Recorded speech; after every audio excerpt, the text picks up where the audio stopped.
Hello, I'm Kathy Peterson, a volunteer with the Dayton Area Chamber of Commerce. You are watching Business Connection, a program produced by the Dayton Area Chamber of Commerce. The Chamber is committed to finding business solutions by collaborating with regional business leaders on key issues. We're so excited today. Our guest is City of Dayton Mayor Nan Whaley. Nan, such a pleasure to have you here today. Thanks, Kathy. It's good to see you. It's good to see you, and we were talking before the program that I'm seeing you everywhere. You have been incredibly busy in your first 100 days of being mayor of the city of Dayton. Now, what have you accomplished in your first 100 days? Well, you know, when I ran for the position of mayor, I said we needed a mayor that was full-time and fully committed to the job, and so we've really tried to make that a point, and have been working really hard to really work on the agenda that we talked about when we ran for mayor. And so in the first 100 days, which is coming up closely here, and we've worked to really reach out to businesses. We've had these monthly business roundtables, and sometimes twice a month, where we talk to business owners in the city of Dayton to get the understanding from them on what it means for the city to be business friendly and truly business friendly. We've talked to over 40 business owners. That way I have personally done that. And then I've also gone and reached out to the top 25 of the top 25 city employers that have the highest number of employers, to 10 of those 25 employers already, really trying to understand what are the issues affecting their business, how they can grow, and some of the ways that the city can help. So that's taken a good chunk of time. I've also, we started the City of Learners, which we announced at the swearing in on January 6th, where Commissioner Mims and Commissioner Williams and I were sworn in, really trying to create a culture of learning throughout the city of Dayton. We know, and the Chamber's been a supporter of the Learn to Earn initiative, and that initiative shows us, and national data shows us, that 2 out of 3 jobs by 2018, just 4 years away, will require some sort of post-secondary skill, whether it be an associate's degree, a certificate, or a bachelor's degree. And we know in the county we're behind in that, and in the city we're really only at 19%. So we have a ways to go to get our workforce aligned to the jobs of really the near future tomorrow. So we've been putting listening sessions across the city. So far we've done 4 of those. We plan to have them all wrapped up by the end of May. Really listening to the community about what they think they need for their children to be successful. And we really believe that every parent wants their child to be successful, but sometimes they don't have the skills or don't have the tools they need to make that happen, and there's places where the community can help fill the gap. You know, getting back to having the business roundtables, what are some of the things that you were hearing from businesses? You know, I mean, we've heard everything from issues around, you know, building and lease tenants to downtown, to making sure that our community is a vibrant, you know, has feet on the street that we talk a lot about with the greater downtown plan, to, you know, to some of our manufacturers. Workforce comes right back to it. We can't find the workers we need for the skills that we need for people to have. To, you know, some of them said, hey, this rough winter, can you plow right in front of my driveway so I can get the trucks in and out, right?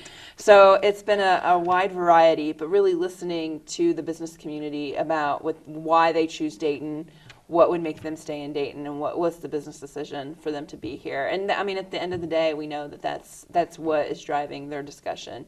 And, you know, the other piece is I've been really impressed with just the love the business community has for the city. There's just been a true commitment there, and they've been just really fantastic to me in my first 100 days. And it's so impressive to have you sit down and talk with them, and I know how much that means to them. It's such a thoughtful process. Thank you. They've been really great. They've been great. Wonderful. Now, we are, you know, into April, you know, coming up on the 100 days. We'll be in May soon. You know, what are some of the key things left on your agenda that you'd like to accomplish this year? Well, you know, I still want to continue to meet with the business community and continue on. We want to have a good fresh step on that. The City of Learners piece will be, you know, having a report probably in June, and then activating on that in the within 2014 and 2015. And then we also have this work we're doing, and we actually filed yesterday with Cincinnati and Dayton, working together as an Uber region. When I was first elected, the city of Cincinnati also elected a new mayor. His name's John Cranley. And so John and I met. I go to Cincinnati one day a month because I really believe that the economies of scale are what we need to pay attention to in the Dayton region. And so that requires us to connect in a more meaningful way with Cincinnati. We know Dallas, Fort Worth, the Triangle of North Carolina, even Cleveland, Akron have done, okay, here are the economies that work together for us. And again, aerospace manufacturing, with us having GE at UD and they having GE Evendale and GE downtown, you know, the connection up and down the corridor is strong. So I think it's really important that the cities are thoughtful about that. I think it's the first time really the cities have gotten involved in it. It's been happening kind of by osmosis. But I think if we're more thoughtful about that, I think we can really leverage the relationship to create more jobs in the region. Absolutely. And you see, you know, people that, you know, may live here, work there, or, Sure. you know, live there and work here. So there, Right. it just makes sense. Right, and it's, you know, from door to door, downtown Cincinnati, downtown Dayton, it's like 50 minutes. And so it's really, I think we are very spoiled in Dayton. I'm like 1 mile from City Hall, and most of us have no commute, and so we think the rest of the world's like that. And that's really not the case. You know, out east, they travel an hour to get to work pretty regularly. So the Cincinnati-Dayton region is how the business community, and since we're in a global economy, is really looking at things now. Right.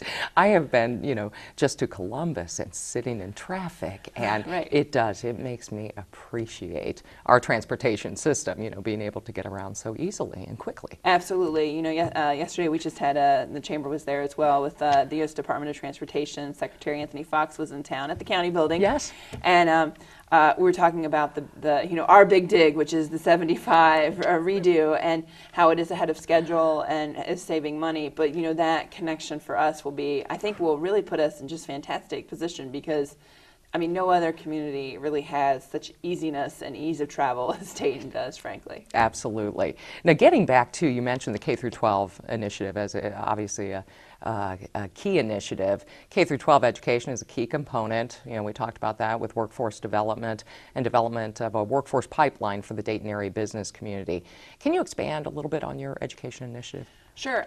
So again, we know that we need to redesign our workforce to make sure that we can get the jobs of the future.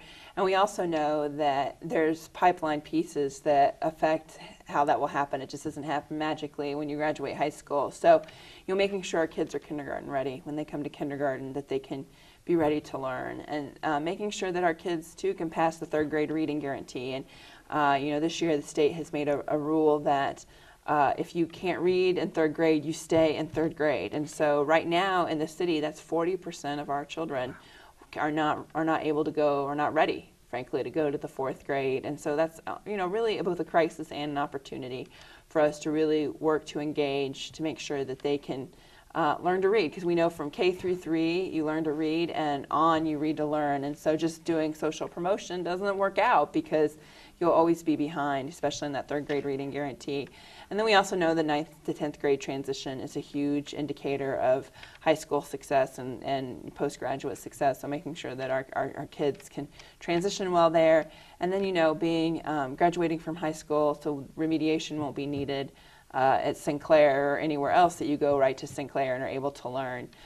We have a fantastic asset, though, in this community. We forget about it with Sinclair Community College. You know, it is one of the 5 best community colleges in the country, you know, one of the Ivy Leagues of community colleges. And their folks have done a great job and continue to do a great job to really listen to the business community, figure out what the workforce needs are, and try to adjust there. You know, the number of certificate programs they've put in place for businesses, how they connect. But we need to make sure that the pipeline is fully connected when they get to Sinclair or Wright State or any other university that folks decide to go. But it's a great low-cost option for folks in Montgomery County and the city of Dayton. Oh, absolutely. And when you look at, you know, you've had the conversations with businesses, or, you know, businesses we're trying to recruit here or retain here, you know, they do have needs, you know, they have jobs they need to fill, and it's making sure that our workforce is ready for those jobs. Right. It's one of the number one pieces that businesses make decisions on now, is how's your workforce and how's your schools. It's a key component, and if we don't do, you know, for example, last month, Tom Lasley from Learn to Earn and myself went to the Gates Foundation for a Common Core discussion, and there were nearly 50 mayors from across the country there. We're all in this talent pipeline. We're all trying to make sure that we have a strong talent force, because we know that's what's going to create jobs and create the long-term quality of life that we want for our folks and our citizens. And so if we don't have that, you know, we won't be successful. Now, it's hard. I mean, you know, I'm the first mayor ever to touch education, and I think the past history has been, well, if that schools or the school boards or Sinclair's problem, we do the hard services of police, fire, and safety and public works. But they are connected, and Commissioner Mims always says, I don't know a strong city without a strong school system, and there's no strong school system that's not a strong city. So we have to be honest about how we connect and really work to support each other. And we've seen such strong partnerships. You mentioned Learn to Earn, Ready, Set, Soar, the STEM schools. Talk about that a little bit. Right. So, I think that the Learn to Earn alignment has done great work here, and so that was really easy for us to enter in with City of Learners because we already had, community, the schools reporting out what the numbers are for these initiatives, and then it allows us to really adopt best practices to really change and move the needle on these efforts and to show it. So we don't have to recreate the wheel in any way. We can definitely use the framework that's been put across countywide and have the city sit on that. Now the city, Learn to Earn will be really honest, they will not move county numbers without the center core making a movement. So it's really important that they're connected and aligned, and we've made sure of that. But that's been, I think, the really nice thing about it is, I was on the Learn to Earn Executive Committee as a city commissioner. This seems, I understand the issue and understand what we need to do. Yes, and I know that there are so many organizations or businesses that are getting involved with the Learn to Earn. Montgomery County now has a big team of volunteers that actually go out and read to kids in the Northridge School District. Oh, that's great. And I'm actually one of them, and it is so exciting to see the kids just light up, when you talk about the books, and it gets them so involved. So, I appreciate your efforts and the partnerships that you're creating too, because it is so important. That's great. And we have every week at the commission meeting as well, we have we call an education moment where we present something going on in the community where people are working to create a city of learners. And so that's been fantastic too. And it's changed the nature of the city commission meetings a bit. The commissioners have been really engaged. Everyone from Cleveland School to Thurgood Marshall School to College Promise, the people that volunteer every week with a student from 9 through 12 to get them ready for college. And if they go through those agreements and work with their mentor, they get free education. So the College Promise is another one that came. All of these different initiatives that are all aligned to the Learn to Earn effort we have come through the city that if people are doing work in the city. So that's been fun too, to give credit and recognize some of the great work that's going on in our community already. And because there is so much great work. We don't always hear about it, on the news, but you want people to know about it and be excited about it. Right, and it's important, I think, for even the City Commission to know about it too. So these have been really fantastic. Definitely, and keep it moving forward. That is very exciting. The Dayton Area Chamber of Commerce represents 2,900 businesses, which represent 200,000 employees. 20% of those businesses located right within the City of Dayton limits. What are some of the strategic initiatives that you and your economic development team are going to be working on to keep and attract businesses to the City of Dayton? We've talked about it a little bit, but what are some of the other things you're looking at? So yeah, we do have a grow, retain, attract, champion model. The retaining, talking to our businesses, understanding what their needs are going in the next 5 to 10 years is something that we're doing every day, and having those conversations. The mayor's role, I think, is to really create the relationship, and so I've been very thoughtful about that. The city staff has done a really great job of, making sure that we offer the right programs and try to think and listen to what the needs of businesses are. So we'll continue to do that work, and the business roundtables are a key part of that. Visiting with downtown businesses that are making decision on leasing options is something else that we partner with the Downtown Dayton Partnership on, and the Dayton Development Coalition. So making sure that we continue to do that in the city.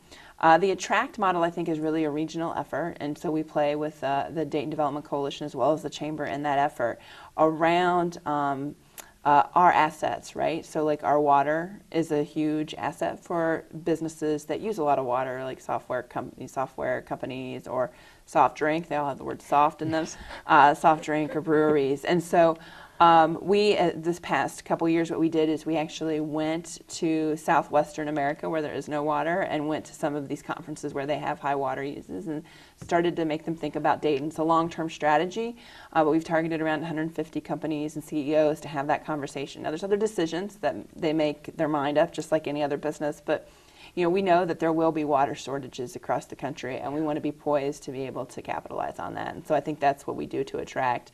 Also, being an aerospace and innovation hub is key for us, and our connection to Wright-Patterson Air Force Base. The example of us with Cincinnati, we are doing a grant with Cincinnati and the Dayton Development Coalition and the Cincinnati Chamber around aerospace manufacturing, which fits right into what we do well, making sure that we can really, grow jobs in manufacturing, specifically aerospace. We see that with National Composite Center in Kettering. Again, we know if the region does well, the city will do well too, that we're poised. But over the past decade, we've seen really no regional growth. And so if you don't have any regional growth and you have a lot of buildings being built out across the region, but the same number of jobs, less people, you're going to have an issue in the core. So we need to support together the whole region, and then the region's been really, needs to be supportive of the core, and I've seen that happen.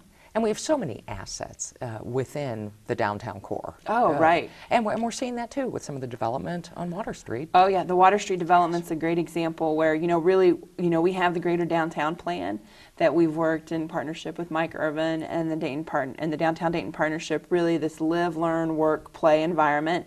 And the Water Street development is right near the ball field. We've been talking about it for a decade. It's actually, they broke ground 2 weeks ago, where they'll have an office space, because we know we need type Class A office space in the downtown core, because we're losing, frankly, businesses want high quality office space, and so we have to offer new product as well as the older interesting product. And then also a parking garage and 160 plus market rate apartments. Those market rate apartments are key because it helps get what we call the feet on the street again, and that's the vibrancy that businesses want. So it's all connected in growing jobs in downtown. The other point I like to make about downtown is, we have doubled the number of downtown residents since the beginning of the work on housing, which is a great improvement, and we'll continue to see that, I think, grow exponentially with the risks that Charlie Sims and the Water Street developers have done. We're starting to see a lot more interest in downtown housing. Downtown housing's at 95-97% occupancy. It's where people want to live, and we are working to provide the amenities at the same time. So that fits together because we know it will grow our jobs and business core there. So it's very exciting what's happening downtown. The other thing I love about it is, the city of Dayton fights out of class, I like to say, because when we're comparing our downtown, we compare it to the 3 Cs, which I love, but they are much larger regions and much larger cities. So yeah, Cincinnati, Columbus, and Cleveland, I'm glad that the community compares, that they want the greatness of those very large regions. The city of Columbus alone is 800,000 people. We're 140. So I think that's great. And our downtown is, very large in comparison to other cities and regions our size. And so I think that says a lot about our community and its love of the core, and that it's invested and worked to create assets in the core like that over the past 20, 30 years. Our job is to make sure that we protect what we can protect, grow, redevelop, and make sure that it's still viable in the next 20 years like the people 20 years ago did. Oh, yes. And you see that any of the, residential areas that they're developing downtown, the sold signs go up so quickly. People want to live downtown. Oh yeah, downtown living I think is just easy. I mean, number one, I think, and people they like the easiness of it, and they like the vibrancy and uniqueness of it, right? So nowhere else can you have stores like So Dayton, American Pie, the unique restaurants and businesses of small business owners in the downtown area. For the first time in 40 years, we saw the number of retail space in downtown increase last year because we're seeing small businesses wanting to open retail space downtown. And then also last December, for the first time, I think, in 40 years, we actually had the most number of housing starts in the city of Dayton in the region. So, I mean, that's mostly due to downtown's housing issues. Oh, absolutely. And we're seeing the student housing development there, too. Yeah. So it's really coming together. Yeah, there's a lot going on. We're really excited about it. There sure is. We touched a little bit on transportation. I know the Chamber, very supportive of the transportation issues around I-75. What are some of the other transportation issues that you see are important to the downtown? Well, just last month we announced bike share in downtown, which is one of the things that we've been studying for a few years to see if we had the density to make that happen. Other mid-sized cities like Chattanooga is one of the examples that have also, Madison, Wisconsin, have done bike share. And so we think we're right and the density's right for us to move forward on it. And we'll be doing that next year. You know, the RTA is a great hybrid partner in that they're making they call it the last mile connection. So really there'll be about probably 20 stations from the Dayton Art Institute south to the University of Dayton, east to St. Anne's, and west to Wright Dunbar. That area to make sure that we can connect to bikes. And so we know that people use different modes of transportation than just cars, and that our millennial generation is more interested in that. And again, it goes back to how we want more vibrancy and more feet on the street. So that's a great opportunity with bike share. You know, I think there's going to be lots more discussions too on how we connect the whole area in downtown with public transportation. And I think that's really key for the city as well. The other piece is the city also runs the Dayton International Airport, and so you know I tell everyone, including my friends in Cincinnati, that it's the only airport in Southwest Ohio, and it's also the cheapest one for the region. If you compare Indianapolis, the airport in Kentucky, and Columbus, like you know, it does have really comparable competitive rates, and it's much easier to get in and out, and it's really well taken care of. So we're really proud that we've protected that amenity and learned to grow it, and have been working to grow that for the community. It's 1 out of 3 of the people that go to the airport now are actually in the county south of Montgomery, and so we're seeing a lot of movement. You know, really truly it is becoming Southwest Ohio's airport.